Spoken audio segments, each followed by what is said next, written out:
guys, welcome back to my channel. இன்னைக்கு இந்த வீடியோல என்ன பார்க்க போறோம் பாத்தீங்கன்னா, ஒரு 1 மந்தாவே என்னால வீடியோஸ் எதுவுமே போஸ்ட் பண்ண முடியல. நிறைய பேர் கமெண்ட்ஸ் பண்ணியிருந்தீங்க, அதுக்கு என்னால ப்ராப்பரா ஆன்சரும் பண்ண முடியல. ஸோ எனக்கு வந்து டெலிவரி ஆனனால தான் வந்துட்டு என்னால் ப்ராப்பரா வீடியோஸ் எதுவுமே அப்லோட் பண்ண முடியல. குழந்தை பிறந்து ஒரு 7 days தான் ஆகுது. பாய் பேபி பிறந்திருக்காரு. அதை உங்களோட ஷேர் பண்றதுல நான் ரொம்பவே ஹாப்பியா ஃபீல் பண்றேன். ஸோ நிறைய பேர் வந்துட்டு கேட்டிருந்த டவுட்ஸ் என்னன்னு பார்த்தீங்க அப்படின்னா, மீஷோ ரிலேட்டடா நிறைய டவுட்ஸ் கேட்டிருந்தீங்க. ஜிஎஸ்டி வந்துட்டு எடுக்கணும் அப்படின்னு சொன்னோன்னே நிறைய பேர் பயந்துருந்தீங்க. ஸோ ஜிஎஸ்டி எடுக்க முடியாதனால ஒரு ஆப்ஷன்ஸ் என்ரோல்மெண்ட் ஐடி வச்சு மீஷோவில் பண்ணலாம் அப்படின்ற இருக்கனால என்ரோல்மெண்ட் ஐடி வச்சு நீங்கள் பண்ணணும் அப்படின்னா தமிழ்நாடுக்குள்ள மட்டும்தான் நம்மளோட ப்ராடக்ட்டை செல்லிங் பண்ண முடியும். அதர் சைடு வந்து நம்மளால செல்லிங் பண்ண முடியாது. ஸோ நீங்கள் என்ரோல்மெண்ட் ஐடி எடுத்ததுக்கப்புறமா நல்லாவே ஒரு சேல்ஸ் அச்சீவ் பண்ணியிருக்கலாம். இன்னுமே நம்ம வந்துட்டு எல்லா சைடுமே வந்து சேல்ஸ் அச்சீவ் பண்ணணும் அப்படின்றதுக்காக ஜிஎஸ்டி எடுக்கலாம்னு நீங்கள் ட்ரை பண்ணியிருக்கலாம். ஜிஎஸ்டி எடுத்ததுக்கப்புறமா உங்களுக்கு வரக்கூடிய டவுட்ஸ் என்னன்னா, என்ரோல்மெண்ட் ஐடி வச்சுட்டோம், திருப்பி என்னால் வந்து ஜிஎஸ்டி வச்சு பண்ண முடியுமான்னு சொல்லிட்டு நிறைய பேர் கொஸ்டின்ஸ் கேட்டிருந்தீங்க. கண்டிப்பாக பண்ண முடியும். சப்போஸ் உங்களால் அதில் வந்துட்டு ஏதாவது என்ட்ரி பண்ண முடியல, ஆல்ரெடி ரெஜிஸ்டர்னு வந்திருக்கு அப்படின்னா நீங்கள் வந்துட்டு கஸ்டமர் சப்போர்ட் டீமை கான்டாக்ட் பண்ணிவிட்டு இந்த மாதிரி நாங்கள் என்ரோல்மெண்ட் ஐடி வச்சு நாங்கள் இது வரைக்கும் சேல்ஸ் பண்ணிட்டு இருக்கோம், ஸோ ஜிஎஸ்டி இருக்குது, எப்படி நான் வந்துட்டு ரிஜிஸ்டர் பண்ணுறது அப்படின்னு சொல்லிட்டு நீங்கள் தாராளமாக கேட்டுட்டு உங்களோட ஜிஎஸ்டி வச்சு நீங்கள் ஃபர்தராக உங்களோட செல்லிங்கை நீங்கள் ஸ்டார்ட் பண்ணலாம். ஸோ மீஷோவில் மட்டும் இல்லாமல் ஃப்ளிப்கார்ட், அமேசான் இதில் எல்லா பிளாட்ஃபார்ம்லையும் நீங்கள் செல்லிங்கோட கமெண்ட்ஸ் என்ன அப்படின்னா, ஜிஎஸ்டி எடுக்கிறதுக்கே வந்துட்டு எங்களுக்கு பயமாக இருக்குது. ஆனால் நாங்கள் எல்லா வீடியோஸுமே பார்த்தோம், எனக்கு வந்து இ-காமர்ஸ் பிஸ்னஸ் ஸ்டார்ட் பண்ணணும்னு ஆசையாக இருக்குது, ஆனால் என்ன பண்ணுறதுன்ற ஒரு கன்ஃபியூஷன் இருக்குது. அது எல்லாத்தையும் டிஸ்கஸ் பண்ணும்போது ஜிஎஸ்டிலாம் எடுக்க வேணாம்னு சொல்கிறாங்க அப்படின்ற மாதிரியெல்லாம் வந்துட்டு நீங்கள் எனக்கு ஷேர் பண்ணியிருந்தீங்க, வாட்ஸ்அப்பும் பண்ணியிருந்தீங்க. ஸோ உங்களுக்குலாம் நான் என்ன சொல்கிறேன் அப்படின்னா, நீங்கள் வந்து ஒரு பிஸ்னஸ் ஸ்டார்ட் பண்ணணும்னு நினச்சிட்டிங்க அப்படின்னா ஜிஎஸ்டின்றது கம்பல்சரி. அது இ-காமர்ஸ் பிஸ்னஸ் பொறுத்தளவு ஜிஎஸ்டி கம்பல்சரி இருந்தால் தான் உங்களால் வந்துட்டு ஆன்லைன் பிளாட்ஃபார்மில் நீங்கள் செல்லிங் பண்ண முடியும். ஸோ ஜிஎஸ்டி எடுக்கிறதுக்கு நீங்கள் பயப்படணும் அவசியம் இல்லை. நீங்கள் எப்போ வந்து ஒரு பிஸ்னஸை ஸ்டார்ட் பண்ணணும்னு நினைச்சிட்டீங்க அப்படின்னா அதை பற்றி ஃபுல் அண்ட் ஃபுல் நீங்கள் ஓனாக வந்து கோத்ரூ பண்ணுங்கள். மற்றவங்கள்ட்ட போய் நீங்கள் டிஸ்கஸ் பண்ணுறது மூலமாக நிறைய கன்ஃபியூஷன்ஸ் அவங்க கிரியேட் பண்ணுவாங்க. இதனாலேயே நம்ம பிஸ்னஸ் ஸ்டார்ட் பண்ணணும்னு நினச்சிட்டு நிறைய பேருக்கு வந்து பார்த்தீங்கன்னா இயர்ஸ்லாம் வந்துட்டு டிலே ஆகிட்டே போயிருக்கும். ஒரு சிலர்லாம் பார்த்தீங்க அப்படின்னா 1 year-ஆவே வந்துட்டு நிறைய இந்த பிஸ்னஸ் ரிலேட்டடாக எல்லாமே வந்துட்டு லேர்ன் பண்ணிட்டாங்க. எப்படி வந்து ப்ராடக்ட்ஸ் எல்லாம் வந்துட்டு பார்க்கணும், ஆல்ரெடி அவங்ககிட்ட நிறைய ப்ராடக்ட்ஸ்லாம் கூட இருக்குது அப்படின்றதெல்லாம் வந்து ஷேர் பண்ணியிருந்தாங்க. ஓனாகவும் வந்துட்டு நிறைய வந்து அவங்க வீட்லேயே வந்துட்டு நிறைய ஹோம்மேடாக பண்ணுறதாகவும் சொல்லியிருந்தாங்க. இந்த ஜிஎஸ்டி எடுக்கிறதுக்கு பயந்துகிட்டே வந்துட்டு அவங்க ஆஃப்லைனில் மட்டும் பண்ணிகிட்ருக்கோம் அப்படின்ற மாதிரி சொல்லியிருந்தாங்க. ஸோ நீங்கள்லாம் வந்துட்டு கண்டிப்பாக வந்து ஜிஎஸ்டி எடுத்துட்டீங்க அப்படின்னா உங்களோட பிஸ்னஸை நெக்ஸ்ட் லெவலுக்கு நீங்கள் மூவ் பண்ணுறதுக்கு உங்களுக்கு ரொம்பவே ஹெல்ப்ஃபுல்லாக இருக்கும். ஸோ மற்றவங்க சொல்கிறாங்க அப்படின்றதுக்காக நீங்கள் டிலே பண்ணாமல் கம்பல்சரி வந்துட்டு நீங்கள் ஜிஎஸ்டி எடுத்துட்டீங்க அப்படின்னா உங்களுக்கு வந்து ஃபியூச்சரில் ரொம்பவே ஹெல்ப்ஃபுல்லாக இருக்கும். ஏன்னா நிறைய பேரோட டவுட்டே இதுதான், பிஸ்னஸை ஸ்டார்ட் பண்ணணும் அப்படின்ற மைண்ட் செட் உங்களுக்கு ஃபுல் அண்ட் ஃபுல் இருந்தாலும் இந்த ஜிஎஸ்டி எடுக்கணுமா, இந்த ஜிஎஸ்டி எடுத்தால் ஏதாவது ப்ராப்ளம்ஸ் வருமா அப்படின்றதுலேயே வந்துட்டு நீங்கள் இந்த பிஸ்னஸ்குள்ளே வரதுக்கு ரொம்பவே பயப்படுறீங்க. ஸோ ஜிஎஸ்டி எடுக்கிறதுனால உங்களுக்கு எந்த ப்ராப்ளம் இல்லை, அதனால நிறைய பெனிஃபிட்ஸ் இருக்குது. இந்த பிஸ்னஸை நீங்கள் ஸ்டார்ட் பண்ணதுக்கப்புறம் அது உங்களுக்கே புரியும். ஸோ அப்புறம் எல்லாருக்கும் ஒரு காமனான கமெண்ட்ஸ் வந்திருந்தது என்ன அப்படின்னா, மீஷோ வந்து பேக்கேஜிங் மெட்டீரியல் கம்பல்சரி வாங்கணுமா அப்படின்னு கேட்டிருந்தீங்க. அதில் மினிமமே வந்துட்டு 500 குவான்டிட்டி இருக்கே, நான் வந்துட்டு இது வாங்கினா எனக்கு வேஸ்ட் ஆகிடுமா அப்படின்லாம் சொல்லிட்டு கமெண்ட் பண்ணியிருந்தீங்க. ஸோ உங்களுக்குலாம் நான் என்ன சொல்கிறேன் அப்படின்னா, நீங்கள் வந்துட்டு சேல்ஸ் பண்ணணும் அப்படின்னு சொல்லிட்டு உள்ளே என்ட்ரு ஆகிட்டீங்க இல்லையா. ஸோ வந்துட்டு உங்களுக்கு ப்ராடக்ட் சேஃப்டி அப்படின்றது ரொம்ப ரொம்ப இம்பார்ட்டன்ட். நம்மளோட ப்ராடக்ட்டுக்கு நம்ம வாங்குறதுக்கு எவ்வளோ எஃபர்ட் போட்டிருக்கோம், அதுக்கான காஸ்ட்லாம் எவ்வளோ நம்ம வந்து ஸ்பெண்ட் பண்ணியிருக்கோம். அப்போது நம்மளோட ப்ராடக்ட்ஸ் வந்து ப்ராப்பராக வந்துட்டு கஸ்டமரை போய் ரீச் ஆகாமல் இருந்தாலோ இல்லை இன்கேஸ் நமக்கு டேமேஜ் ஆகி வந்தாலோ நமக்கு தான் அது கம்ப்ளீட்டாக லாஸ் ஆகும். ஸோ இந்த லாஸ்லாம் நீங்கள் ஃபேஸ் பண்ணாமல் இருக்கணும் அப்படின்னா இப்போ மீஷோவில் கொடுத்துருக்க ஒரு பெஸ்ட் ஆப்ஷன் என்ன அப்படின்னா சேஃப்டி கிளெம்க்கான பேக்கேஜிங் மெட்டீரியல் தான். ஃபஸ்ட்டெல்லாம் வந்துட்டு இந்த பேக்கேஜிங் மெட்டீரியல் இல்லாதனாலே என்னால் சேஃப்டி கிளெம்ஸ் பண்ண முடியாமல் போச்சு, நிறைய ப்ராடக்ட் வந்து எனக்கு லாஸ் ஆச்சு. ஸோ 500 குவான்டிட்டி மினிமம் வந்துட்டு பர்ச்சேஸ் பண்ணணும் அப்படின்னு நீங்கள் நினைக்கிறீங்கன்னா கண்டிப்பாக வந்துட்டு உங்களோட ப்ராடக்ட் வந்து லாஸ் ஆனால் உங்களுக்கு ஓகேவா இருக்காது இல்லை. ஸோ வந்துட்டு நீங்கள் வந்துட்டு பேக்கேஜிங் மெட்டீரியல் வாங்குறதுக்கு யோசிச்சு தரீங்கன்னா உங்களால் கண்டிப்பாக அந்த 500 ப்ராடக்ட்டுக்கு மேலேயே நீங்கள் வந்து சேல்ஸை அச்சீவ் பண்ணுறதுக்கான சான்சஸ் நிறையவே இருக்குது. ஸோ வந்துட்டு பேக்கேஜிங் மெட்டீரியல் வந்து பிஃபோராக நீங்கள் ப்ராடக்ட்ஸ் எல்லாமே வந்து செலக்ட் பண்ணியிருக்கலாம், எல்லா ரிஜிஸ்ட்ரேஷன் கூட நீங்கள் பண்ணியிருக்கலாம். ஆனால் சேல்ஸை நீங்கள் ஒன்ஸ் வந்துட்டு கொண்டு வரதுக்கு முன்னாடியே பேக்கேஜிங் மெட்டீரியலை பர்ச்சேஸ் பண்ணி வச்சுக்கோங்க. அதான் வந்துட்டு உங்களுக்கு பெனிஃபிட். நிறைய பேர் வந்துட்டு பேக்கேஜிங் மெட்டீரியல் இவ்வளோ குவான்டிட்டி இருக்குது அப்படின்றதுக்காகவே நிறைய பேர் ஸ்டார்ட் பண்ணாமல் வச்சுருக்கீங்க. அதையுமே நீங்கள் வந்துட்டு எனக்கு சொல்லியிருந்தீங்க. ஸோ அதெல்லாம் வந்துட்டு பண்ணாமல் பேக்கேஜிங் மெட்டீரியலை பிஃபோராகவே நீங்கள் வந்துட்டு எல்லாம் ரெடி பண்ணி வச்சுக்கோங்க. அதுவும் இல்லாமல் மீஷோவில் போயிட்டு தான் நீங்கள் வந்துட்டு அதை வந்து பர்ச்சேஸ் பண்ணணும். ஏன்னா ஃப்ளிப்கார்ட்டில் இருக்கலாம், அமேசானில் இருக்கலாம், இந்த மாதிரி அதர் ஆன்லைன் பிளாட்ஃபார்மில் நீங்கள் பர்ச்சேஸ் பண்ணும்போது அந்த QR கோடு வந்துட்டு ப்ராப்பராக வந்துட்டு ஸ்கேன் ஆக மாட்டேங்குது. ஸோ பேக்கேஜிங் மெட்டீரியலுக்கான ஸ்கேன் QR கோட் வந்துட்டு இருக்கு இல்லையா, அந்த ஆப்ஷன்ஸ்குள்ளே நீங்கள் போனீங்கன்னாலே வந்துட்டு உங்களுக்கு பேக்கேஜிங் மெட்டீரியல் எப்படி பர்ச்சேஸ் பண்ணணும் அப்படின்றதுக்கான ஆப்ஷன்ஸ் அதில் இருக்கும். ஸோ அதில் நீங்கள் எது பெஸ்ட்டோ அவங்களுக்கு வந்து ப்ரைஸ் வந்துட்டு சூட்டபுளாக இருக்கும் அதை நீங்கள் சூஸ் பண்ணி அதில் நீங்கள் பர்ச்சேஸ் பண்ணிக்கிட்டீங்கன்னா தான் உங்களுக்கு வந்துட்டு அந்த வந்து QR கோடை வந்து நீங்கள் ஸ்கேன் பண்ண முடியும். ஒன்ஸ் உங்களோட ப்ராடக்ட்டை கொடுக்கும்போது நீங்கள் ஸ்கேன் பண்ணணும், ரிட்டன் உங்களோட ப்ராடக்ட் வரும்போது நீங்கள் அதை ப்ராப்பராக வந்து ஸ்கேன் பண்ணணும். இப்போதைக்கு வந்துட்டு எல்லாமே ஹாலிடேஸில் இருக்கிறனால என்னால் அதுக்கான டெமோ வீடியோஸ் உங்களுக்கு அப்லோட் பண்ண முடியாது. ஒன்ஸ் எல்லாத்தையுமே நான் ரீஓப்பன் பண்ணதுக்கப்புறமா அதுக்கான டெமோ வீடியோவும் உங்களுக்கு நான் வந்துட்டு அப்லோட் பண்ணுறேன். ஸோ பேக்கேஜிங் மெட்டீரியல் ரொம்ப ரொம்ப இம்பார்ட்டன்ட். ஸோ பர்ச்சேஸ் பண்ணுறேங்க மறக்காமல். என்னோட பர்சனலாக வந்துட்டு நான் ஃபேஸ் பண்ணக்கூடிய விஷயங்கள் என்ன அப்படின்னா, எவ்ரி உமன்ஸ் வந்துட்டு நமக்கு எல்லா டைமே நம்மளால் பிஸ்னஸில் ஃபோக்கஸ் பண்ண முடியாது. இப்போ பார்த்தீங்கன்னா நான் வந்து கன்சீவ் ஆகிட்டேன். ஸோ வந்துட்டு 1 month என்னால் பர்ச்சேஸ் போக முடியல. நான் அங்கே லீவ் அப்ளை பண்ணிவிட்டு என்னோடய ஷாப்பையுமே நான் க்ளோஸ் பண்ணிவிட்டு என்னோட நேட்டிவ் வந்துட்டேன். இதுக்கப்புறமா என்னால் வந்துட்டு C-செக்ஷன் அப்படின்றனால ஒரு 2 months 3 months நான் ரெக்கவர் ஆகிறதுக்கு எனக்கு டைம் எடுக்கும். ஸோ இப்போ வந்துட்டு என்னால் பிஸ்னஸில் ஃபோக்கஸ் பண்ண முடியாதுன்றனால எல்லாத்துக்குமே நான் ஹாலிடே அப்ளை பண்ணிட்டேன். ஸோ ஹாலிடே அப்ளை பண்ணிட்டோம். மந்த்லி வந்து GST ஃபைலிங் அப்படின்றது ரொம்ப இம்பார்ட்டன்ட் இல்லையா. ஸோ இது வரைக்கும் நம்ம சேல்ஸ் பண்ணோம், சேல்ஸ் ரிப்போர்ட்டு நம்ம பர்ச்சேஸ் பில்லாம் இருக்கும், அதை நம்ம ஆடிட்டர்கிட்ட கொடுத்துட்டு ப்ராப்பராக ஃபைல் பண்ணிட்டு இருந்தோம். இப்போ நம்ம லீவ் அப்ளை பண்ணியிருக்கோம், என்ன பண்ணுறது? இந்த மாதிரி சுச்சுவேஷன் உங்களுக்கும் இருக்கும் இல்லையா, அதனால தான் நான் இதை ஷேர் பண்ணுறேன்.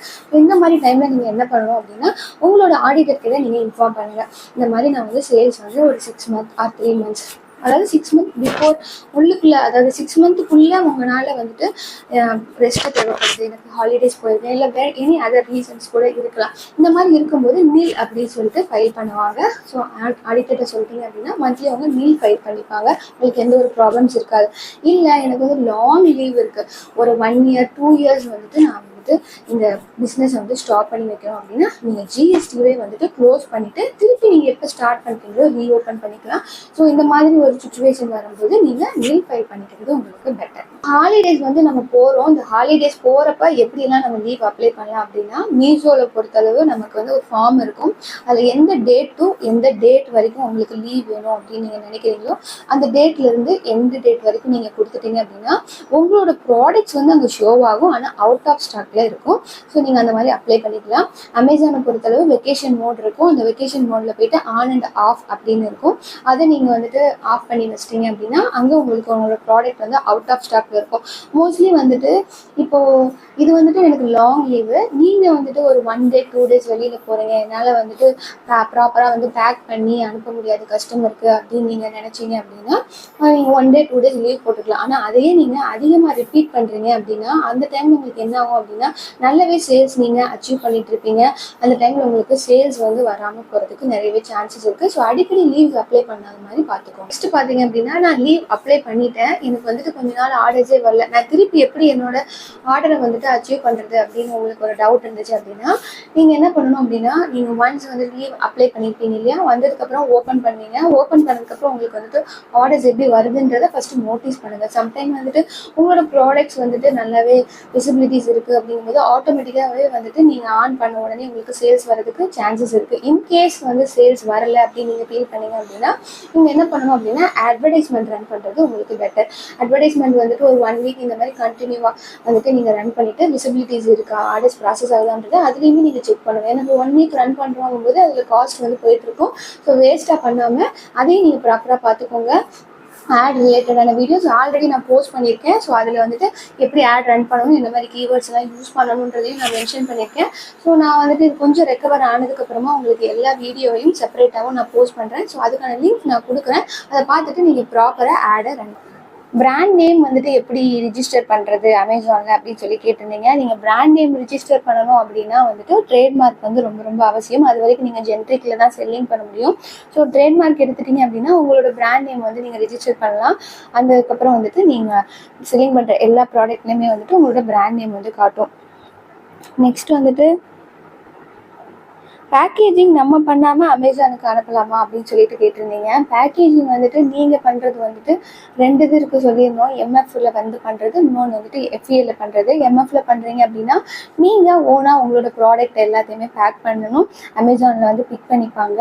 எஃப்இஎல்ல கொடுக்க போகிறீங்க, என்னால் வீட்டில் வச்சு பண்ண முடியாது அப்படின்னா உங்களோட ப்ராடக்ட் எல்லாத்தையுமே நீங்கள் எஃப்இஏக்கு மூவ் பண்ணிடுவீங்க. அவங்களே வந்துட்டு எல்லா ப்ராசஸையும் பண்ணிப்பாங்க. அதில் எக்ஸ்ட்ரா வந்து சார்ஜஸும் வந்துட்டு கலெக்ட் ஆகும். வந்து என்ன டவுட் கேட்டிருக்காங்க அப்படின்னா, நம்மளோட ப்ராடக்ட்ஸ் வந்துட்டு ஒரு சில ப்ராடக்ட்டுக்குலாம் வந்துட்டு நிறைய ஷிப்பிங் சார்ஜஸ் வந்து கலெக்ட் ஆகுற மாதிரி இருக்குது, அதுக்கு என்ன பண்ணுறது, எப்படி ஷிப்பிங் சார்ஜஸ் வந்து கம்மி பண்ணுறது அப்படின்னு சொல்லி கேட்டிருந்தீங்க. ஷிப்பிங் சார்ஜஸை பொறுத்தளவு நம்மளால கம்மி பண்ணவே முடியாது.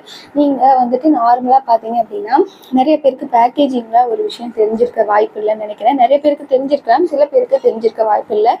நார்மலாக நம்ம ஒரு பேக் பண்ணுறோம் அப்படின்னா ஒன்று டேம்பர் ப்ரூஃபில் பேக் பண்ணுவோம், அப்படி இல்லாட்டி வந்துட்டு கார்ட்போர்ட் பாக்ஸ் வந்து யூஸ் பண்ணுவோம் இல்லையா. ஸோ டேம்பர் ஃப்ரூட் கவரில் வந்து பேக் பண்ணுறதுக்கும் கார்ட்போர்ட் பாக்ஸில் வந்து நம்ம பேக் பண்ணுறதுக்கும் ரெண்டுக்குமே வந்து டிஃபர் ஆகும். வால்யூமெண்ட்ரி சார்ஜஸ் வந்து டிஃபர் ஆகும்.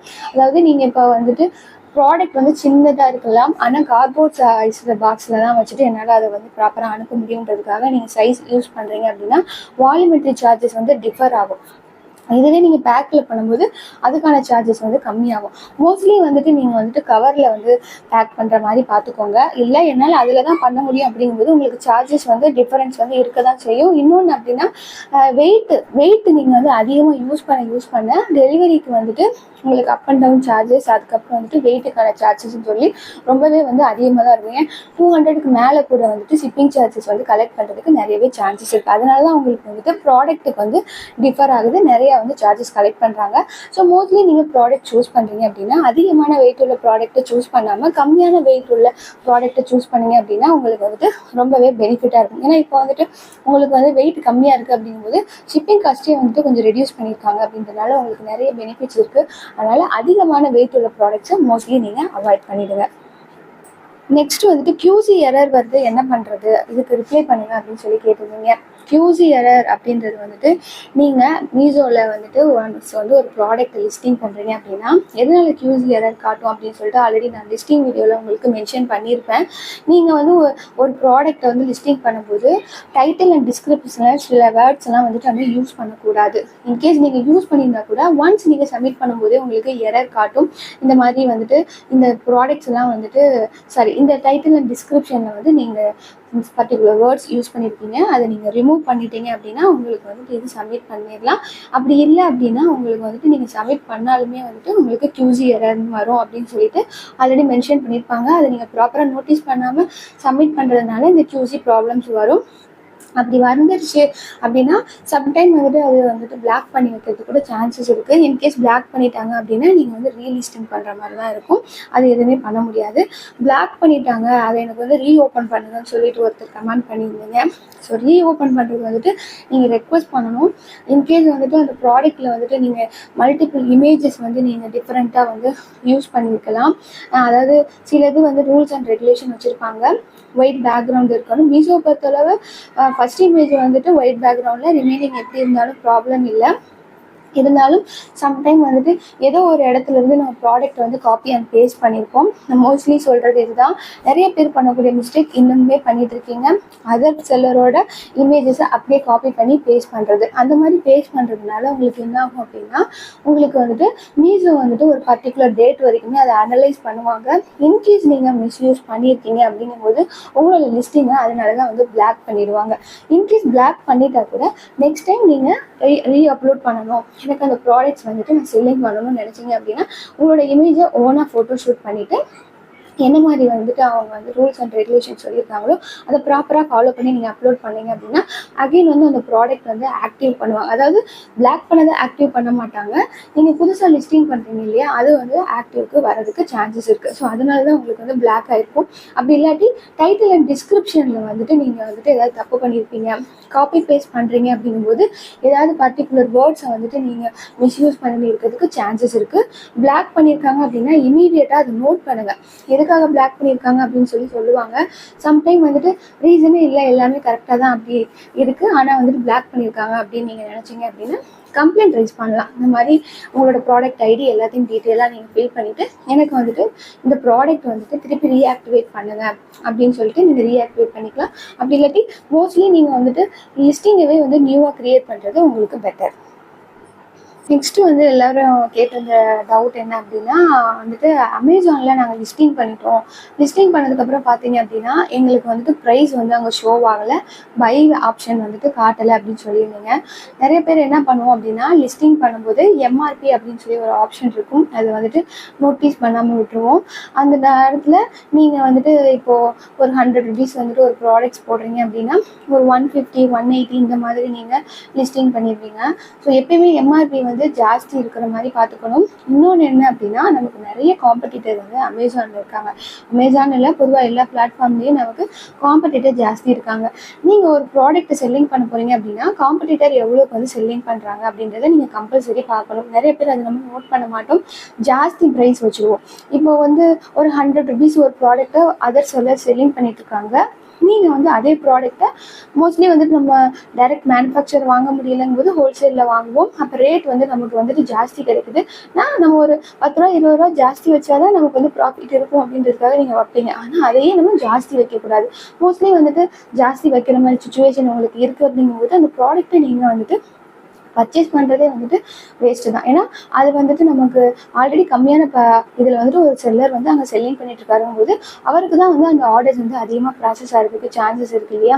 ஸோ வந்துட்டு நீங்கள் லிஸ்டிங் பண்ணும்போது அந்த ப்ராடக்டை வந்து அதிகமாக வைக்கிறீங்க அப்படின்னாலும் உங்களுக்கு வந்து நீங்கள் காம்படிட்டரை விட அதிகமாக வச்சுருக்கீங்கன்றதுக்காக இந்த மாதிரி வந்து ப்ராப்ளம்ஸ் உங்களுக்கு வரதுக்கு சான்சஸ் அதிகமாகவே இருக்குது. உங்களுக்கு பை ஆப்ஷன் வந்து வராமல் போகலாம், இந்த மாதிரி வந்து ப்ரைஸ் இஷ்யூவும் வரலாம். ஸோ காம்படிட்டர்ஸ் வந்து எவ்வளோ லிஸ்டிங் பண்ணி பாருங்க, அதுலேருந்து ஒரு 50 rupees வரைக்கும் கூட நீங்கள் வந்துட்டு தாராளமாக லிஸ்டிங் பண்ணலாம். அதுக்கு மேலே நீங்கள் லிஸ்டிங் பண்ணும்போது இந்த ப்ராப்ளம் ஃபேஸ் பண்ணுவீங்க. இன்கேஸ் வந்து அதுக்கு மேலே வச்சுட்டு உங்களுக்கு லிஸ்டிங்குமே ஆனாலும் ப்ராடக்ட் வந்துட்டு அதிகமாக சேல்ஸை வந்து அச்சீவ் பண்ண முடியாமல் போகிறதுக்கு 100% ஆஃப் சான்சஸ் இருக்குது. ஸோ நீங்கள் என்ன பண்ணுங்கள், மோஸ்ட்லி நீங்கள் ரிப்பீட்டடாக சொல்கிறேன், ஒரு ப்ராடக்டை வாங்குறீங்க அப்படின்னா காம்படிட்டர் எவ்வளோ ப்ரைஸ் வச்சுருக்காங்க, அதுக்குள்ளே நம்மளால் கவர் பண்ண முடியுமா, எக்ஸ்ட்ரா வச்சா எவ்வளோ நம்மளால் செல்லிங் பண்ண முடியும் அப்படின்றத அனலைஸ் பண்ணுறது உங்களுக்கு ரொம்பவே பெட்டர். இதனால தான் நீங்கள் இந்த ப்ராப்ளம் ஃபேஸ் பண்ணியிருப்பீங்க.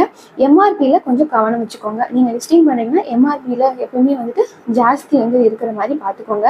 அப்படி இல்லை லிஸ்டிங் பண்ணிட்டோம் எங்களுக்கு அந்த ஆப்ஷன்ஸ் காட்டல அப்படின்னாலும் நீங்கள் அகைன் எடிட் பண்ணிக்கலாம். ஒன்ஸ் சப்மிட் பண்ணால் கூட அகைன் போயிட்டு நீங்கள் எம்ஆர்பியும் உங்களோட ப்ரைஸையும் நீங்கள் சேஞ்ச் பண்ணிட்டீங்க அப்படின்னா திரும்பி ஆக்டிவேட் ஆகிடும். அப்படியும் ஆக்டிவேட் ஆகலை அப்படின்னா கஸ்டமர் சப்போர்ட் டீமுக்கு கால் பண்ணுங்கள். அவங்கள்ட்ட வந்துட்டு உங்களோட எல்லா இதுவுமே வந்துட்டு உங்களுக்குன்னு ஒரு ஸ்பெசிஃபிக்காக வந்து டீமில் இருப்பாங்க. ஸோ எல்லாத்தையும் அனலைஸ் பண்ணிட்டு தான் இருப்பாங்க. என்ன இஷ்யூ அப்படின்றத அவங்க ப்ராப்பராக உங்களுக்கு மென்ஷன் பண்ணிடுவாங்க. அதை நீங்கள் நெக்ஸ்ட்டு வந்து ஒருத்தர் கேட்டிருந்தாங்க, நான் வந்துட்டு இந்த மாதிரி ரிட்டர்ன்ஸ்லாம் நிறைய வரதுக்கான நிறைய வீடியோஸ் வந்து போஸ்ட் பண்ணியிருந்தேன், அதில் கமெண்ட் பண்ணியிருந்தீங்க. நான் வந்து இந்த மாதிரி எனக்கு நார்த் சைடு வந்து நிறைய ஆர்டர்ஸ் வருது, நிறைய ரிட்டர்ன்ஸும் வருது, நான் இந்த ரிட்டர்ன்ஸ் எல்லாம் அவாய்ட் பண்ணணும், தமிழ்நாடுக்குள்ளே மட்டுமே நான் செல்லிங் பண்ணணும், இதுக்கு ஏதாவது ஆப்ஷன்ஸ் இருக்கா அப்படின்ற மாதிரி நீங்கள் கேட்டிருந்தீங்க. ஸோ அதுக்கான ஆப்ஷன்ஸ் எதுவுமே இல்லை. மீஷோ பொறுத்தளவு தமிழ்நாடை விட நமக்கு வந்து நார்த் சைடு இருந்து தான் நிறைய ஆர்டர்ஸ் வந்து வரும். ஸோ இதெல்லாம் அவாய்ட் பண்ணுறதுக்கு தான் நமக்கு வந்து பேக்கேஜிங் மெட்டீரியல்ஸ் வந்திருக்கு. மோஸ்ட்டாக வந்து பார்த்தீங்க அப்படின்னா மீஷோலேயே வந்துட்டு நிறைய வந்து நமக்கு ரிட்டர்ன்ஸ் வந்து இருக்கும். கொரியர் ரிட்டர்ன்ஸாக இருக்கட்டும், கஸ்டமர் ரிட்டர்ன்ஸாக இருக்கட்டும், இதை நம்மளால் அவாய்ட் பண்ண முடியாது. என்ரோல்மெண்ட் ஐடி வச்சு பண்ணிட்டு இருக்கீங்க அப்படின்னா மட்டும்தான் நம்மளால் தமிழ்நாடுக்குள்ளே மட்டும் பண்ண முடியும். இன்கேஸ் வந்துட்டு நீங்கள் வந்துட்டு எனக்கு ஜிஎஸ்டி வேண்டாம், என்ரோல்மெண்ட் ஐடி வச்சு நான் பண்ணுறேன் அப்படின்னா நீங்கள் என்ரோல்மெண்ட் ஐடி தனியாக யாராவது உங்களோட இதில் நீங்கள் ரிஜிஸ்டர் பண்ணிவிட்டு உங்கள் ஃபேமிலியில் அவங்களோடதை வச்சுட்டு நீங்கள் வேணால் தமிழ்நாடுக்குள்ளே மட்டும் நீங்கள் பண்ணிக்கலாம். ஜிஎஸ்டி வச்சுட்டு நீங்கள் அமேசான், ஃப்ளிப்கார்ட் இந்த மாதிரி இதில் நீங்கள் யூஸ் பண்ணிக்கலாம். நெக்ஸ்ட்டு வந்து கேட்டிருந்தீங்க, எனக்கு வந்து ஃபஸ்ட் ஆர்டர் வந்திருக்கு, ஆனால் எனக்கிட்ட வந்து பேக்கேஜிங் மெட்டீரியல் இல்லை, வித்தவுட் பார்கோட் பேக்கேஜிங் மெட்டீரியல் என்னோட ப்ராடக்டை வந்துட்டு டெலிவரி பாய் பிக் பண்ணுவாங்களா அப்படின்னு சொல்லி கேட்டிருந்தீங்க.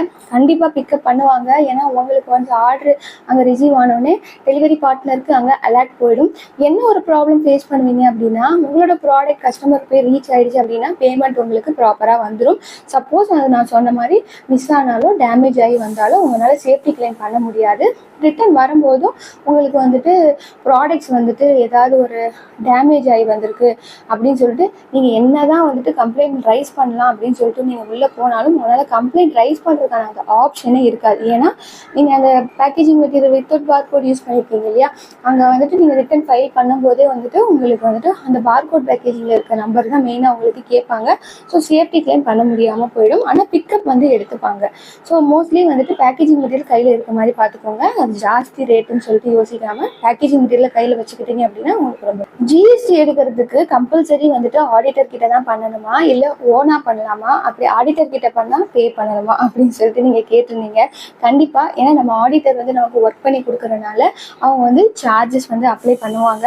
உங்களோட சேல்ஸை பொறுத்து வந்துட்டு அந்த சார்ஜஸ் வந்து டிஃபர் ஆகும். அதாவது இப்போது வந்து பர்டிகுலராக வந்துட்டு ஒரு இதில் மட்டும் நீங்கள் செல்லிங் பண்ணுறீங்க, ஒரு 10 ஆர்டருக்கு வந்து 20 ஆர்டர் 30 ஆர்டர்ஸ்னு ஒரு மந்த்லி உங்களுக்கு சேல்ஸ் வருது அப்படின்னா நீங்கள் மந்த்லி ஃபைல் பண்ணும்போது உங்களுக்கு 500 to 1000 வந்துட்டு உங்களுக்கு சார்ஜஸ் பண்ணுவாங்க மந்த்லி. இல்லை நீங்கள் நிறைய பிளாட்ஃபார்மில் செல்லிங் பண்ணிட்டு இருக்கீங்க, அதிகமான சேல்ஸ் அச்சீவ் பண்ணீங்க அப்படின்னா சேல்ஸை பொறுத்து உங்களுக்கு வந்துட்டு மந்த்லி ஃபைல் பண்ணுறதுல வந்துட்டு டிஃபர் ஆகும். அவங்களுக்கு நம்ம வந்து சார்ஜஸ் வந்து கம்பல்சரி கொடுத்து தான் ஆகணும். ஜிஎஸ்டி எடுக்கிறதுக்கு வந்து உங்களுக்கு 2000 ஆகும். நிறைய பேர் வந்து ஓனாவே ஜிஎஸ்டி அப்ளை பண்ணியிருப்பீங்க, அந்த மாதிரி அப்ளை பண்ணி நிறைய பேர் வாங்கிக்கிறாங்க. ஆனால் மந்த்லி வந்துட்டு ஃபைல் பண்ணும்போது ஆடிட்டர் வச்சு பண்ணுறது உங்களுக்கு நல்லது. ஓனா உங்களுக்கு பண்ண தெரியும் அப்படின்னா அது உங்களோட சான்ஸ், கண்டிப்பாக நீங்கள் தாராளமாக பண்ணலாம். இன்னொன்று என்ன அப்படின்னா, நிறைய பேர் கேட்டிருந்தீங்க ஜிஎஸ்டி வந்து ஃபைல் பண்ணுறதை சொல்லுங்கன்னு சொல்லியிருந்தீங்க. நான் அதுக்கான வீடியோஸும் என்கிட்ட கேட்டிருந்தீங்க.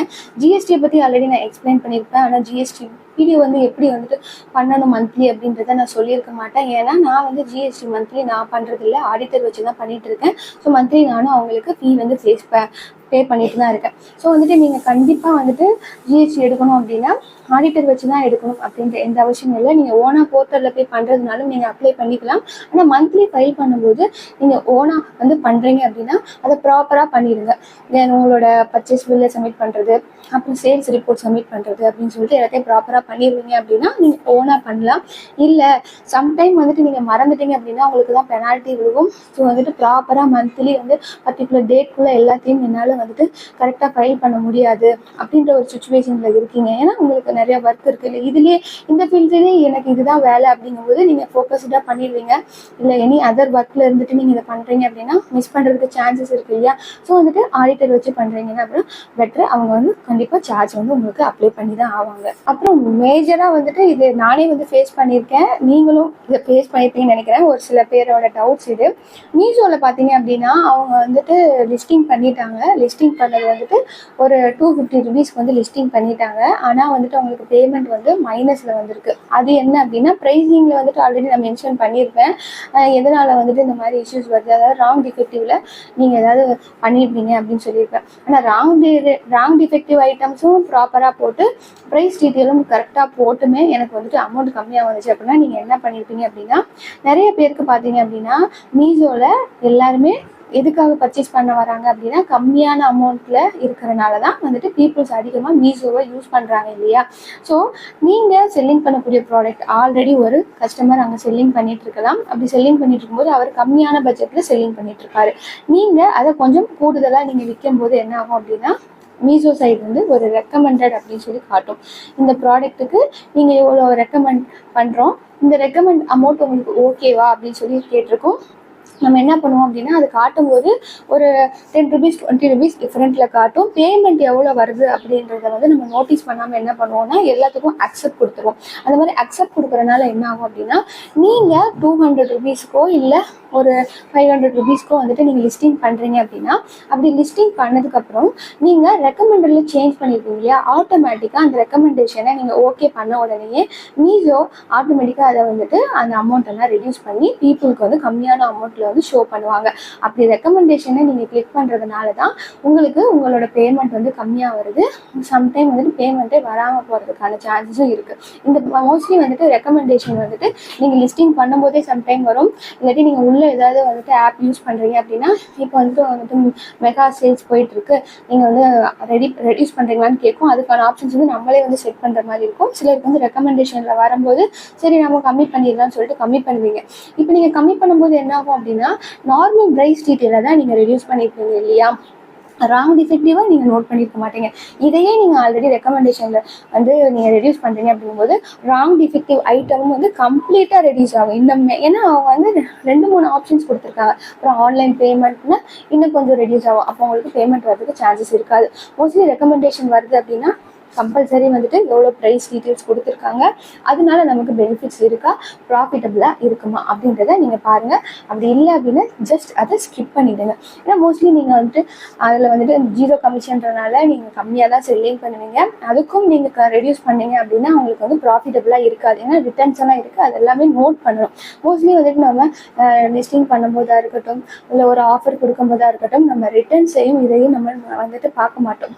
அப்போ ரிட்டர்ன்ஸ் வரும்போது தான் அதிகமான சார்ஜஸ் நம்மகிட்ட கலெக்ட் ஆகிறத நம்ம நோட் பண்ணிக்குவோம். இதனால தான் இந்த இஷ்யூஸை நீங்கள் வந்து ஃபேஸ் பண்ணியிருப்பீங்க. இது நிறைய பேர் வந்து கமெண்ட் பண்ணியிருந்தாங்க. ஸோ இந்த இஷ்யூஸ் தான். ஸோ ரெக்கமெண்டேஷன் வந்துச்சு அப்படின்னா கம்பல்சரி ப்ரைஸை வந்து நீங்கள் நோட் பண்ணி கால்குலேட் பண்ணிவிடுங்க. கால்குலேட் பண்ணிவிட்டு உங்களுக்கு ஓகே அப்படிங்கும்போது நீங்கள் பாருங்கள்.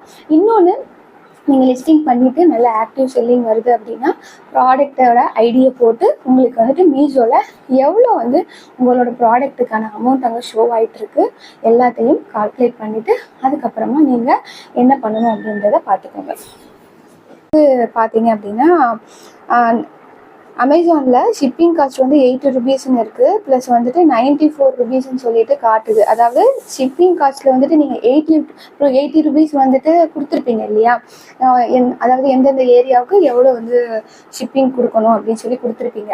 ஆனால் வந்துட்டு உங்களுக்கு ஆர்டர்ஸ் ப்ராசஸ் ஆகி வரும்போது 80 ருபீஸ் மட்டும் காட்டாமல் எக்ஸ்ட்ரா வந்து உங்களுக்கு 90 ருபீஸ் 100 ருபீஸ் இந்த மாதிரிலாம் உங்களுக்கு காட்டும்போது நம்ம 80 ருபீஸ் நம்ம கொடுத்துருந்தோம், இங்கே 94 ருபீஸ் காட்டுது. அப்போ அந்த 80 ப்ளஸ் அந்த 94 ருபீஸும் வந்து சேர்ந்து ஆட் ஆகி ஷிப்பிங் காஸ்ட்டாக இல்லை 94 ருபீஸ் மட்டுமே வந்துட்டு ஷிப்பிங் காஸ்ட்டா அப்படின்ற டவுட் இருந்தது. ஸோ வந்துட்டு அந்த 80 ப்ளஸ் வந்து எக்ஸ்ட்ரா வந்துட்டு எவ்வளோ அமௌண்ட்டோ அது ஆட் ஆகி 94 ருபீஸ்ன்னு காட்டுது. அப்படின்னா அந்த 94 ருபீஸ் தான் ஷிப்பிங் காஸ்ட்டு. அதாவது நீங்கள் 80 ருபீஸ் கொடுத்துருக்கீங்க, அது மினிமமாக நம்மளால் 80 ருபீஸ் தான் வந்து டெலிவரி காஸ்ட்டுக்கு வந்து நம்மளால் அங்கே கொடுக்க முடியும், அதுக்கு மேலே கொடுக்க முடியாது. ஸோ அதனால வந்துட்டு நீங்கள் 80 ருபீஸ் வந்து இன்க்ளூடிங் ஷிப்பிங் காஸ்ட்டுன்னு சொல்லிட்டு மென்ஷன் பண்ணியிருப்பீங்க. சில பேர் வந்து ஃப்ரீ கொடுத்துருப்பீங்க. அந்த மாதிரி கொடுக்கும்போது உங்களுக்கு வந்து ப்ராடக்ட்ஸ் வந்துட்டு எந்த ஏரியாவுக்கு போகுது, அப்புறம் வந்துட்டு உங்களோட வால்யூமெட்ரி எல்லாம் செக் பண்ணுறாங்க இல்லையா, அதாவது ப்ராடக்டோட வெயிட் அண்ட் டைமென்ஷன்ஸ் எல்லாம் இருக்குல்ல, இதை பொறுத்து உங்களுக்கு வந்துட்டு அங்கே டிஃபர் ஆகும். ஸோ எப்பயுமே நீங்கள் ப்ராடக்ட்டை லிஸ்டிங் பண்ணும்போது வந்து நீங்கள் எக்ஸ்ட்ராவாக வந்து ஷிப்பிங் காஸ்ட்டுக்கான அமௌண்ட்டையும் அதை இன்க்ளூட் பண்ணிக்கிட்டீங்க அப்படின்னா உங்களுக்கு வந்து பெட்டராக இருக்கும். சப்போஸ் வந்து நீங்கள் இன்க்ளூட் பண்ணாமல் அந்த 80 ருபீஸ் தானே அதுக்குள்ளே தான் கவர் ஆகும்னு நினச்சி நீங்கள் பண்ணீங்க அப்படின்னா எக்ஸ்ட்ரா வந்து மணி கலெக்ட் ஆகுது எல்லாமே உங்களோட ப்ராஃபிட்லேருந்து தான் வந்துட்டு கலெக்ட் ஆகும். ஸோ அதுக்கு வந்துட்டு நீங்கள் லிஸ்டிங் பண்ணும்போதே ப்ராப்பராக கால்குலேஷன் பண்ணிக்கோங்க. ஃபர்ஸ்ட் ஆர்டர்ஸ் வரும் இல்லையா, அப்படி வரும்போதே உங்களுக்கு ஆல்மோஸ்ட் தெரிஞ்சிடும் எவ்வளோ வந்து ஷிப்பிங் காஸ்ட் வந்து கலெக்ட் ஆகுதுன்னு சொல்லிட்டு அதை நோட் பண்ணி வச்சுட்டு நீங்கள் உங்களோட ப்ரைஸ் டீட்டெயிலை நீங்கள் சேஞ்ச் பண்ணிக்கலாம். அடிக்கடி ப்ரைஸை வந்து சேஞ்ச் பண்ணுறது மூலமாகவும் ஆர்டர்ஸ் வந்து உங்களுக்கு ஸ்லோவாகிறதுக்கு நிறைய சான்சஸ் இருக்கும். அதனால் ஸ்டார்டிங்லேயே லிஸ்டிங் பண்ணும்போது இது எல்லாத்தையுமே ப்ராப்பராக கால்குலேட் பண்ணி நீங்கள் போட்டுக்கிட்டீங்க அப்படின்னா உங்களுக்கு ரொம்பவே நல்லது. வந்துட்டு நெக்ஸ்ட் பார்த்தீங்க அப்படின்னா நியூ செல்லராக நிறைய பேர் வந்து ஃபேஸ் பண்ணிக்கக்கூடிய விஷயம் என்ன அப்படின்னா, ஆர்டர்ஸ் எனக்கு வந்துட்டு அமேசானில் வந்துருச்சு, ஆனால் வந்து எனக்கு பிக்கப் வரல. மீஷோவாக இருக்கட்டும் அமேசானாக இருக்கட்டும், மீஷோவில் வந்துட்டு நீங்கள் கம்ப்ளைண்ட் ரைஸ் பண்ணிகிட்டே இருந்தீங்கன்னா, ரிப்பீட்டடாக கம்ப்ளைண்ட் ரைஸ் பண்ணீங்க அப்படின்னா கண்டிப்பாக உங்களுக்கு வந்து பிக்கப் வந்துடுவாங்க. 3 டேஸ் வந்து உங்களுக்கு ரீச் அவுட் ஆகிட்டா கூட நெக்ஸ்ட்டு நீங்கள் வந்துட்டு உங்களோட ஆர்டர்ஸ் வந்து நீங்கள் கொடுக்கலாம். இது இன்கேஸ் வராமல் போயிட்டு கேன்சல் ஆனாலும் அவங்க சைடு தான் ப்ராப்ளம் இருக்குது இல்லையா, ஸோ கம்ப்ளைண்ட் ரைஸ் பண்ணிட்டீங்க அப்படின்னா உங்களுக்கு வந்துட்டு அது சார்ஜஸ் பண்ண மாட்டாங்க. அமேசானை பொறுத்தளவு நிறைய பேர் ஸ்டார்டிங்கில் நியூ செல்லராக வரீங்க அப்படின்னா அந்த ஏரியாவில் வந்துட்டு உங்களுக்கு ப்ராப்பராக அலர்ட் பண்ணாமல் இருந்தாங்க அப்படின்னா பிக்கப் பர்சன் வர்றதுக்கு கொஞ்சம் டிலே ஆகும். அதுக்கு நீங்கள் கம்ப்ளைண்ட் ரைஸ் பண்ணியிருப்பீங்க. கம்ப்ளைண்ட் ரைஸ் பண்ணியுமே நிறைய பேர் வந்துட்டு 2-3 ஆர்டர்ஸ் வந்து எனக்கு கேன்சலே ஆயிடுச்சு, என்னால் வந்துட்டு இன்னுமே பிக்கப் வரல அப்படின்னு சொல்லியிருந்தீங்க. ஸோ அந்த மாதிரி வந்துட்டு இன்கேஸ் வரல, ஒரு 2-3 ஆர்டர்ஸ் உங்களுக்கு மிஸ் ஆகிடுச்சு, அந்த இதுக்கான மைனஸ் சார்ஜஸ் வந்து எனக்கு போட்டிருக்காங்க, நான் என்ன பண்ணுறது அப்படின்னு சொல்லி கேட்டிருந்தீங்க. ஸோ அந்த மாதிரி மைனஸ் சார்ஜ் பண்ணாலும் உங்கள் சைடு எந்த ஃபால்ட்டும் இல்லை, நீங்கள் ப்ராப்பராக கம்ப்ளைண்ட் ரைஸ் பண்ணிட்டீங்க அப்படிங்கும்போது உங்களுக்கு வந்துட்டு அது ரீஃபண்டபிள் அமௌண்ட்டு தான். அது டிஃபால்ட்டாக வந்துட்டு நமக்கு இருக்கிற எல்லாமே வந்துட்டு அந்த மாதிரி ஷோ ஆகும், ஆனால் அந்த அமௌண்ட் உங்களுக்கு ரீஃபண்ட் பண்ணிடுவாங்க. அகெயின் வந்துட்டு இன்கேஸ் வந்துட்டு பேமெண்ட்டில் வந்துட்டு உங்களுக்கு மைனஸில் தான் இருக்குது அப்படின்னா அதையுமே நீங்கள் நோட் பண்ணிவிட்டு நான் ப்ராப்பராக கம்ப்ளைண்ட் ரைஸ் பண்ணிவிட்டு இது உங்களோட மிஸ்டேக்னு சொல்லிட்டு நீங்கள் கம்ப்ளைண்ட் வந்துட்டு கஸ்டமர் சப்போர்ட் டீம்கிட்ட நீங்கள் பண்ணிடுறது நல்லது. கால் பண்ணியே பேசிடுங்க மோஸ்ட்லி. நெக்ஸ்ட் வந்துட்டு உங்களுக்கு கண்டினியூஸாக ஆர்டர்ஸ் வர உங்களுக்கு நீங்கள் இந்த மாதிரி கம்ப்ளைண்ட் ரைஸ் பண்ணிக்கிட்டே இருக்கீங்க அப்படின்னா உங்களுக்கு கண்டிப்பாக வந்து அலர்ட் போகும். கஸ்டமர் சப்போர்ட் டீம்லேருந்து உங்களுக்கு சப்போர்ட் பண்ணுவாங்க. நெக்ஸ்ட் வந்து ஆர்டர்ஸ் இது பண்ணிடுவாங்க. அப்புறம் மோஸ்ட்லி வந்துட்டு உங்கள் நியர்பையில் தான் வந்துட்டு அதுக்கான ஹப் இருக்கும். அந்த ஹப் எங்கே இருக்குது அப்படின்றத பார்த்துட்டு நீங்கள் டேரெக்டாகவும் போயிட்டு கம்ப்ளைண்ட் ரைஸ் பண்ண முடிஞ்சால் பண்ணலாம். ஏன்னா நான் வந்துட்டு இருக்கிற ஏரியாவில் எனக்கு ஹப் இருக்குது. ஸோ ஸ்டார்டிங்கில் எனக்கு இந்த மாதிரி ப்ராப்ளம்ஸ் இருக்கும்போது டேரெக்டாகவே நாங்கள் போயிட்டு கொடுத்துட்டு வந்துட்டு இருந்தோம். ஸோ அந்த மாதிரி எல்லாராலையுமே போய் கொடுக்க முடியாது. ஏன்னா லாங் டிஸ்டன்ஸில் இருக்கலாம். இன்கேஸ் பக்கத்தில் இருக்குது அப்படிங்கும்போது நீங்கள் கம்ப்ளைண்ட்டை டேரெக்டாக போய் ரைஸ் பண்ணிவிட்டு இந்த மாதிரி நாங்கள் வந்து நியூ செல்லராக இருக்கும் அப்படின்னு சொன்னீங்க அப்படின்னா உங்களுக்கு கண்டிப்பாக சப்போர்ட் பண்ணுவாங்க. ஒன்ஸ் வந்துட்டு உங்கள்கிட்ட பிக்கப் வராங்க அப்படின்னா அவங்களோட பர்சனல் நம்பரை நீங்கள் நோட் பண்ணி வச்சுக்கோங்க. எவ்ரிடே நீங்கள் ஆர்டர்ஸ் வந்ததுக்கப்புறமா அவங்களுக்கு நீங்கள் மெசேஜ் பண்ணுங்கள் பிக்கப் ரெடி ஆயிடுச்சுன்னு சொல்லிட்டு. இந்த மாதிரி ரெகுலர் ஃபாலோ பண்ண உங்களுக்கு வந்துட்டு அவங்க பிக்கப் வந்து ப்ராப்பராக வந்துடுவாங்க. ஸோ இதனால நீங்கள் ஒரி பண்ண தேவை. ஸோ இந்த வீடியோ எந்த அளவுக்கு யூஸ்ஃபுல்லாக இருந்துச்சுன்னு சொல்லி கமெண்ட்டில் சொல்லுங்கள். Thank you so much for your valuable time. Thank you.